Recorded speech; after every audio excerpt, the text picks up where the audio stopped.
ધુરેડી guys જો તો guys આપણે ફાઇનલી હોળી ધુરેટીનું શૂટ કરવા માટે આવી ગયા છે. જો હિરલ તૈયાર થઈને આવે છે. એનું તો પહેલાં શૂટ કરી લીધું પણ તમને બ્લોગમાં નહોતું બતાવવાનું, બતાવી ના શક્યો. એટલા માટે જો ફાઇનલી આપણે રમવા આવી ગયા છે. કલર જુઓ છે ને, આપણે ખેતરમાં શૂટ કરીશું ગાઈસ, કેમ કે આપણે સિટીમાં નથી રહેતા એટલા માટે ગાઈસ. જો આ હોળી રમવાની મજા આવશે ફાઇનલી. લીલું કરી દીધું. લીલો કલર જો ગાઈસ ભૂતિયા બનાવી ધુરેડી ગાઈસ જો ખાલી છે ને, હેપી ધુરેડી.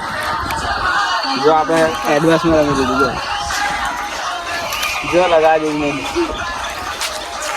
છે ને ગાઈસ, હેપી હોળી. મન મોડું દે